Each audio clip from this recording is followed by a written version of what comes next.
Over 2,200 Purdue students seek housing after residence lottery results released.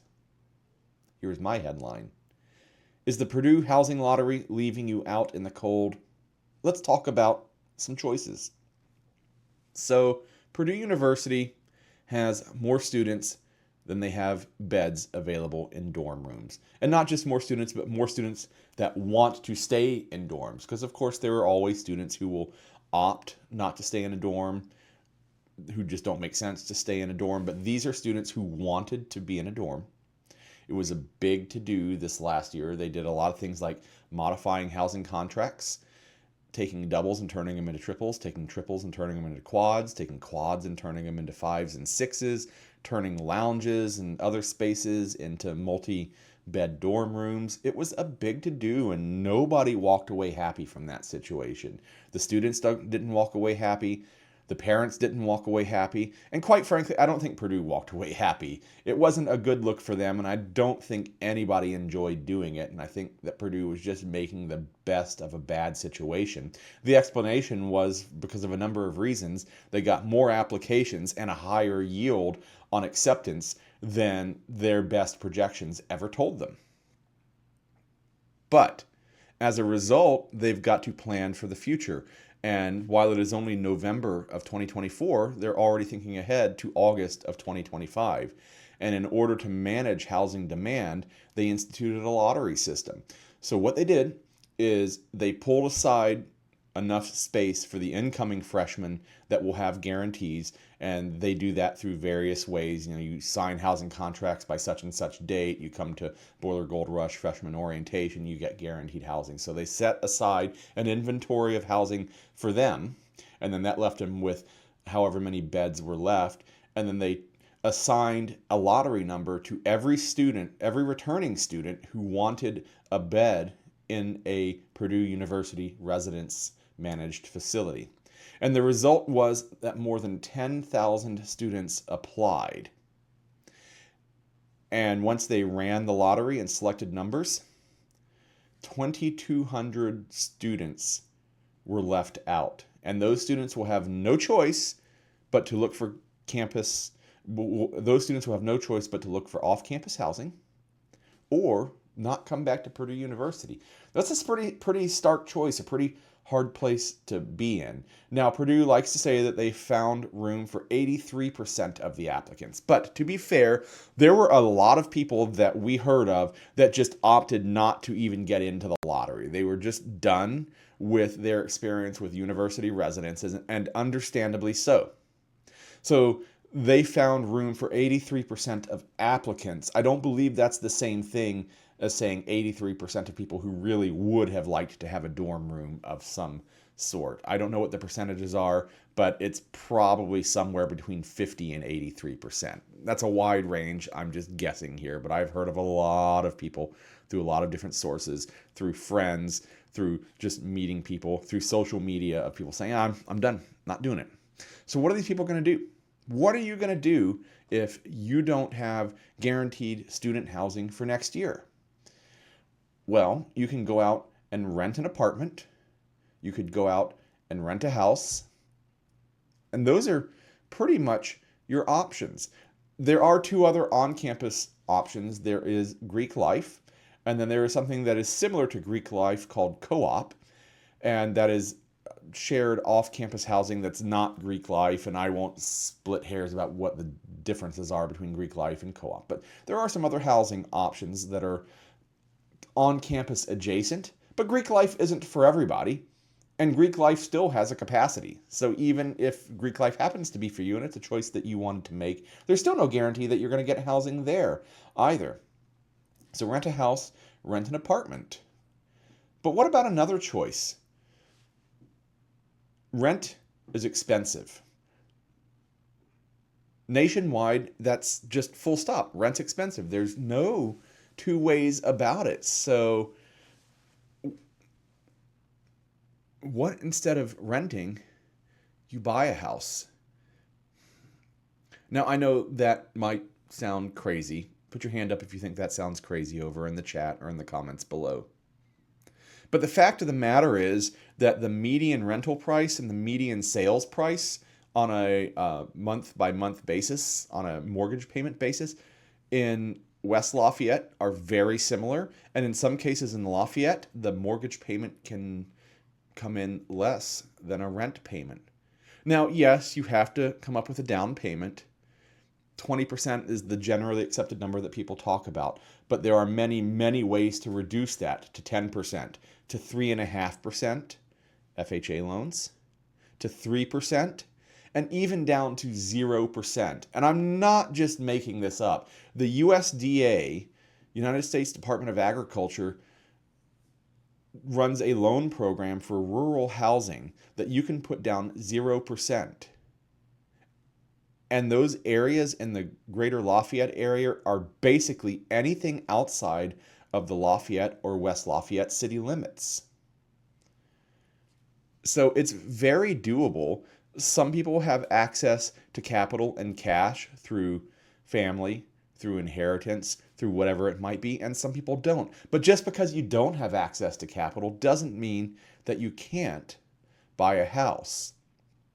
And how does this business model work? What am I talking about? Geoff, what are you talking about?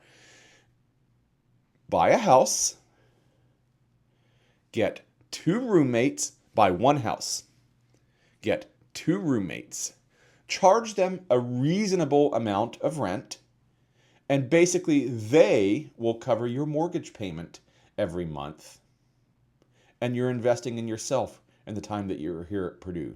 If you're here as an undergrad for 4 years, if you're here for a master's 2 or 3 years, if you're here for a PhD 5 years, and if you're here for any combination of those, you could be here for 10 to 15 years. Considering that the average loan in America is 30 years, 15 is half of that. It's something to think about. But Geoff, why one house? Why 2 roommates? There's a specific reason for that. You need to buy a 3-bedroom in West Lafayette. You want to stay close to Purdue University. You don't have to drive all the way across Lafayette. You want to be outside the boundary zone that you're allowed to get a C parking permit or hop on a bus and get to Purdue in a reasonable amount of time. So you want to stay in West Lafayette. You want to stay connected to the community and the culture of the university and the town of West Lafayette. The town of West Lafayette, the city of West Lafayette, has an ordinance on the books that only 3 unrelated people can live under one roof. This is why I say buy one house, get 2 roommates. You live together with your 2 roommates, you have 3 people. You meet the requirements. Each of you gets a bedroom. Now, you can go buy something bigger, buy a 4 or 5 bedroom and turn it into an office, but you're not going to get the revenue from adding any additional roommates to that unless you happen to have a sibling who's going to be at Purdue at the same time with you. That is a little bit of a loophole in that. So with rents starting around $600 to $800 for a very, very cheap place in West Lafayette, and the average being somewhere around $1,200 to $1,400, and studios in the new high-rise developments starting at $1,800 and $1,900 a month and going on up from there. Having a $1,600, $2,000, even $2,400 monthly mortgage payment is not crazy. Divide that $2,400 by 3 and you got $800. You pay $800 in rent and each of your roommates pays $800 in rent. Now, if you can increase their rent a little bit, take it to $1,200. That's what they're going to be paying off campus anyway. Get your mortgage payment down a little bit, increase your down payment, get a slightly cheaper home, whatever you got to do to balance that. But is that really doable? And I think the answer is yes. And that's not just Geoff, the realtor. That's also Geoff, the decent human being, Geoff, the dad, saying that. Let's look at the map real quick of what we're talking about when we are talking about West Lafayette. So here we go. This is a map of West Lafayette. I'm going to zoom out just a little bit so we can see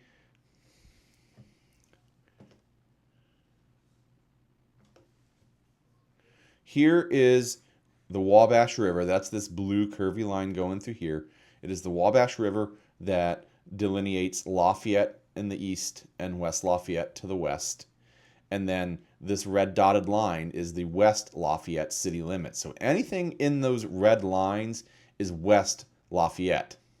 Now, there is a bit of development out here to the west of West Lafayette. I'm going to zoom in a little bit. And we're actually going to look at some homes in a little while that are out in this area that those ordinances don't currently apply to. It only applies in the red area here. Now, the university is kind of down here in the southern end of West Lafayette. So where are we talking about living? Well, we are talking about living. So we're talking about the university kind of being down in this general vicinity. Ideally, it would be awesome to kind of live right in here, in the blue circle. There's a limited amount of homes in that general area that are available at any given time. And there's only a limited amount of homes in any area of West Lafayette at any given time. But we're going to go through those numbers here in a few minutes to show you what the realities of the situation are. But you could live basically anywhere in this green area and still be close enough to the university to drive in a reasonable amount of time or hop on a bus. There's two major routes that go through here, kind of generally this way, and then there's another one that's generally right through here. And then some of the other developments that we're going to talk about out here just to the west side of West Lafayette are kind of generally out this way. So again, not exactly in the city, but close enough. There are kind of two major, well, really three major shopping areas of West Lafayette in addition to the university. So there is the village area around West Lafayette, which is down here. But then up here on Sagamore Parkway is Payless, which is a Kroger supermarket, Walmart, lots of fast food, kind of generally in this vicinity. And then there's a bunch of new retail that's popping up over here, kind of over in this general vicinity. So that's what we're talking about when we talk about West Lafayette. And you can go even further out. Of course you can. But I want to start thinking about this. And so we're going to look at some homes that are to the north of campus. And then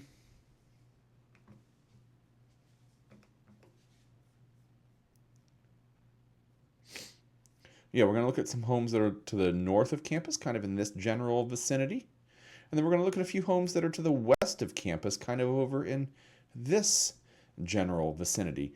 But before we dive into the specific homes, let's dive into the market and what West Lafayette numbers really look like, because I hear all the time, Geoff, there are no homes available. Well, there are no homes available right now, but that doesn't mean that there won't be one available tomorrow or the day after or the day after that. New homes come available all the time in every market, but even in West Lafayette. And yes, you have to have all your ducks in a row. You need to have your pre-approval ready to go.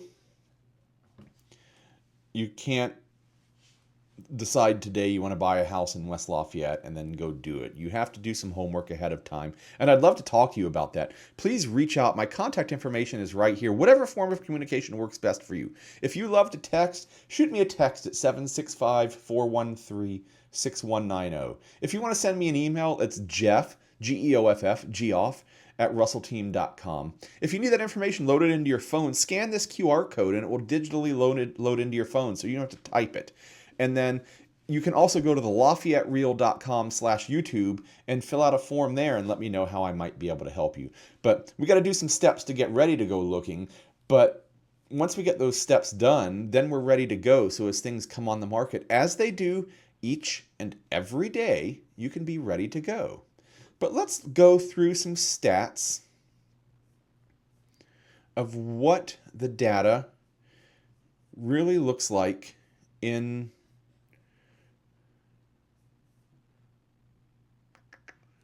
West Lafayette. All right, we're going to see what this looks like.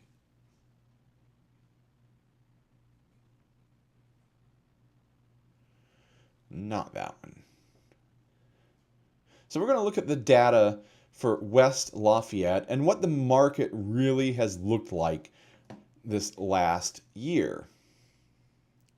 So first off, we're looking at average daily inventory, and this is Wabash Township. This goes a little north of West Lafayette compared to what I might ideally like to look at, but the source of these graphs won't let me drill down to West Lafayette. So there's a little bit of extra inventory in the raw numbers, but the percentages hold up. It's just that I can't quickly make fancy, fun graphs. So in September, it was 60.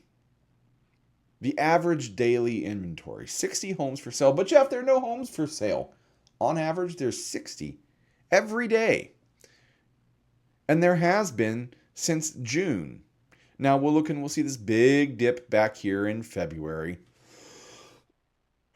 That's the way it is. Real estate is pegged to the temperature. Nobody wants to move in the cold. And things are continuing to improve year over year.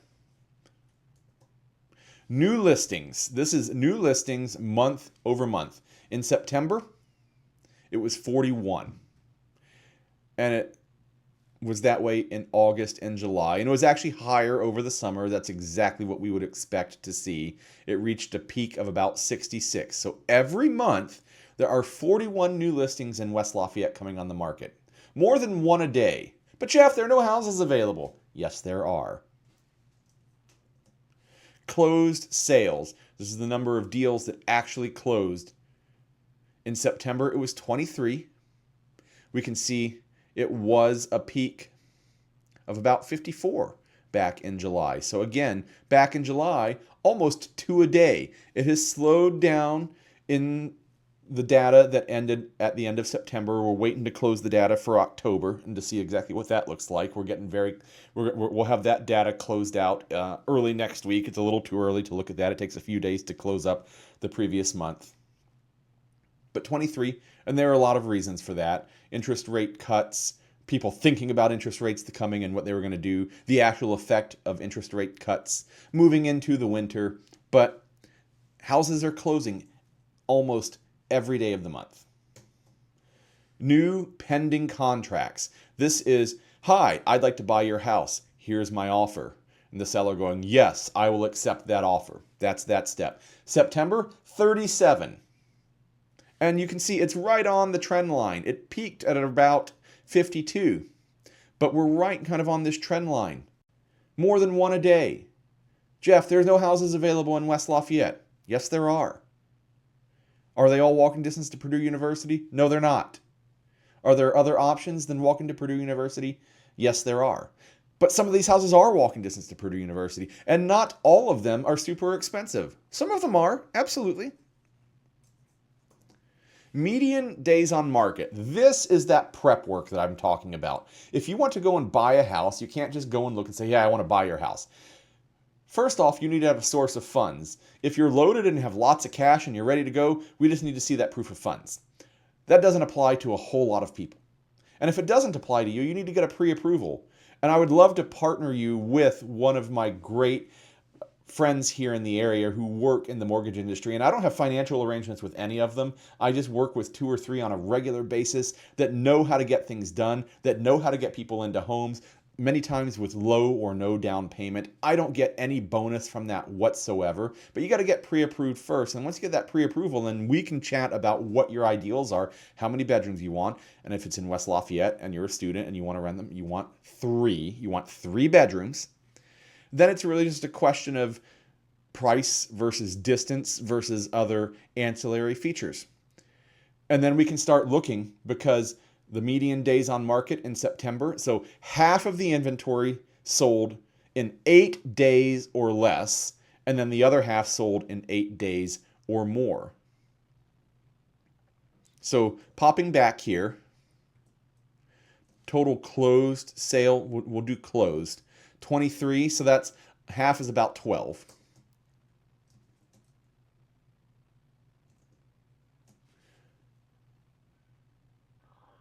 So 6 went in 12 days or less, 6 went in 12 days or more.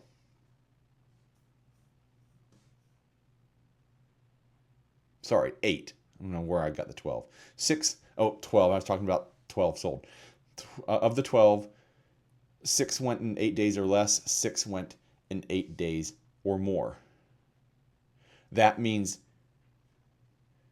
if your house goes on sale on a Monday, 8 days later, the following Monday, it's sold. It's that fast. And that's the entire township. If you zoom into West Lafayette School Corporation, which is that tighter area, it's roughly the city boundaries. It's not exactly, but it's roughly the city boundaries.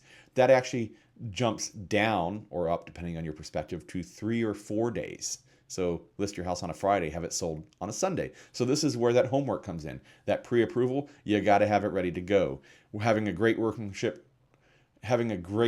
relationship with your realtor, with me, who's on the active search, looking for your house, talking to other realtors in the area, talking to people who are interested in selling, having the finger on the pulse of what's coming up so that when it does come up, we can go look and we can offer and then we can win and you can move in.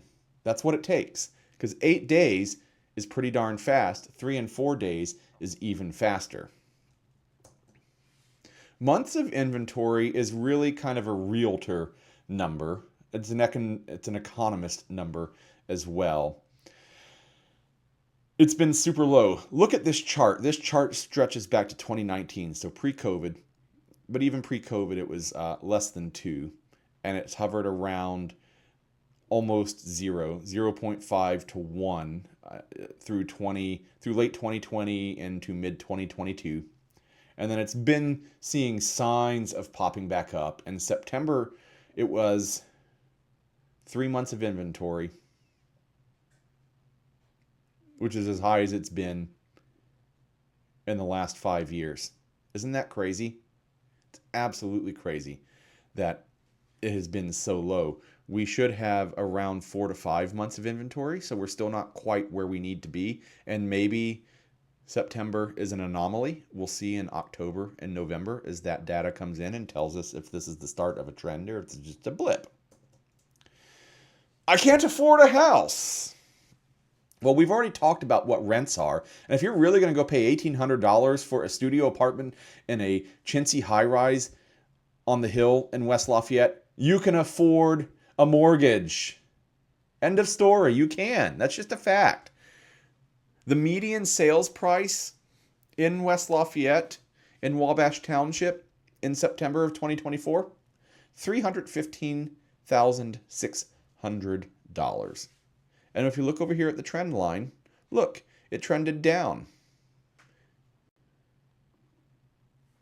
And we can see this trend line here, going up with a little down, going up with a little down. What do we expect to see? Well, what did I say? That the market is tied to the weather. It's going to get colder. It's going to get colder. And this number is going to probably continue to dip at least a little bit. You can afford a house. Now, can you afford every house? Of course not. That's not what I'm saying. Can't afford $1 million house? I can't afford $1 million house. I'm not sure if I could afford $1 million house, I would actually want to. I rather love my house. So, sale price as percent of listing price. But Geoff, I want to buy a house, but I think they're overpriced and I want to write a lowball offer. Well, guess what? In September, 97.6%. So if you asked $100,000 for your house sold for $97,600, just to make the math easy. Those percentages basically work out to sellers giving concessions at the closing table for things like closing costs or maybe your realtor's commission or other things like repairs. They are very, very minor. And we can look and see in this chart that it's been hovering just south of 100%, even going a little north of 100% back in January of this year, hitting 100.5%, where people were offering slightly over. So are houses more expensive than they used to be? Yes. Are they overvalued? This data tells us no. People are willing to pay the price that sellers are putting their houses on the market. That's a little bit of a look at the data of the West Lafayette real estate market, the Wabash Township real estate market, which is a little larger than West Lafayette. But again, the percentages basically hold up for West Lafayette. It's just the gross numbers are a little bit higher for West Lafayette than Wabash Township.